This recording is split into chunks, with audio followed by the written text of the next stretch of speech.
do pensamento de Pistrac deve levar em consideração o contexto de construção da Rússia e seus desdobramentos oriundos da grande revolução que ocorreu nas primeiras décadas do século XX.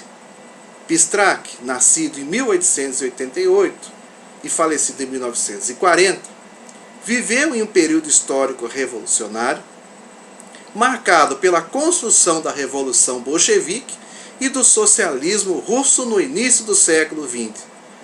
As incertezas referentes ao avanço do capitalismo em sua fase monopolista, as promessas de crescimento social na Europa e nos Estados Unidos, o advento das crises cíclicas do capitalismo tão bem debatidas por Marx no livro terceiro de O Capital, cujos desdobramentos levaram à construção da Primeira Grande Guerra Mundial, o advento das novas técnicas de produção industrial apontavam continuidades e rupturas, mediações e contradições que se manifestavam em processos materializados pela história em transformação e movimento. Influenciado pelo pensamento de Marx, Engels, Kupskaya, Lenin, entre outros, participou de um amplo processo de transformação social que teria entre seus pressupostos a reconstrução da sociedade e, por que não dizer, da educação. Os anos de 1923 e 1924 são exemplos do otimismo através de ações concretas da Comissão de Menores no combate às crianças de rua vítimas da insuficiência moral. É assim que Pistrac exemplifica essa questão, afirmando que entre os quais se classificam, ou seja, entre os quais as próprias crianças de rua, se classificam os pequenos ladrões de rua, os jovens batedores de carteira, entre outros. Recolhem-se nos cortiços e nas casas de cômodos bandos completos de crianças já solidamente organizados na base de uma luta original pela existência, quadrilhas de ladrões, batedores de carteira e também muitas vezes viciados em cocaínas que já estão no ramo há 3 ou 4 anos, pequenas prostitutas, etc. Os bandos são presos em conjunto com os chefes, uma espécie de atamã. Não são desmembrados, mas convertidos em pequenas comunas de trabalho. Exige-se, de modo geral, 3 condições: não roubar, não tomar cocaína, desenvolver um trabalho produtivo, útil à maioria, de forma a ganhar, assim, uma parte do pão cotidiano. A colônia dispõe de uma casa comum e 1 ou 2 administradores ficam com ela. Um dos objetivos da organização é quebrar a autoridade absoluta do chefe, baseada na força, substituindo-a pela autoridade do coletivo, encarregado de criar sua vida e sua própria organização. As experiências desse tipo, de acordo com os resultados obtidos em alguns meses, superam, em certos casos, todas as expectativas. O coletivo é tão unido que, por exemplo, não há necessidade de fechar a chave ou almoxarifado. Os casos de fuga quase não se verificam.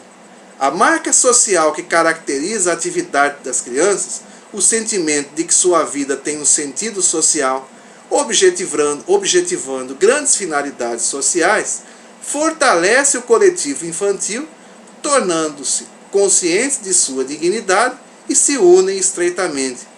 Conhecemos um caso bastante interessante numa dessas comunidades, afirma ainda Durkheim, através da qual entrou um ladrão sorrateiramente durante uma noite escura e foi logo descoberto pelas crianças. A comuna persuadiu-o a ficar em igualdade de direitos. Ele aceitou. Assim, pergunta Pistrac, qual a origem do êxito ocorrido?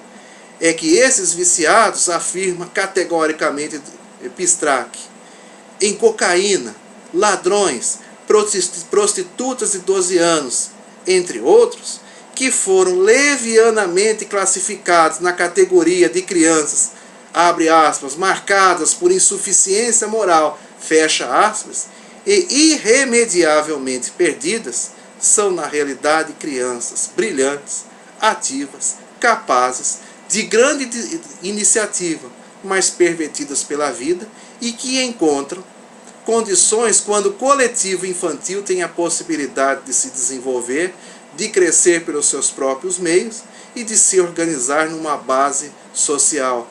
É assim que enfatiza Pistrac: tudo se explica pelo coletivo infantil. A problematização do pensamento de Pistrac é entendida através da instauração da Revolução Russa de 1917, um complexo e gradativo processo revolucionário impulsionado pela intensa pobreza instaurada em um país rural em crise socioeconômica, governado por uma monarquia absoluta representada pelo czarismo. O processo revolucionário russo teve contornos através de uma intensa participação dos trabalhadores.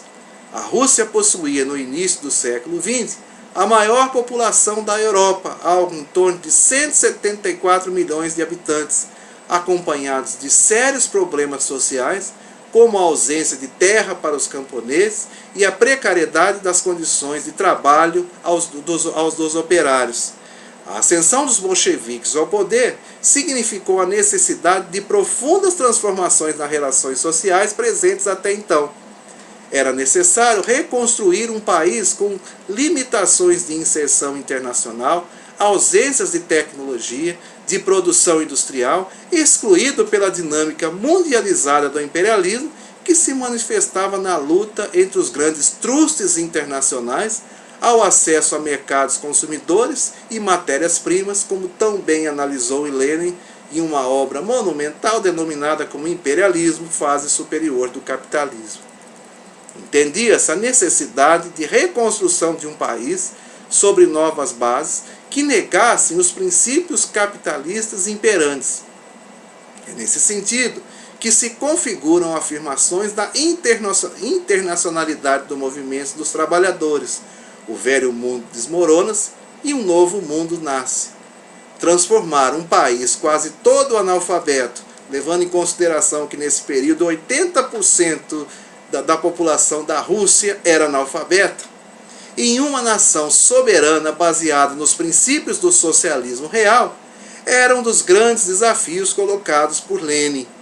A Rússia e a construção gradativa da União Soviética atraíam socialistas de todos os países interessados na construção de uma proposta única até então, que poderia se transformar em um embrião da internacionalização do socialismo.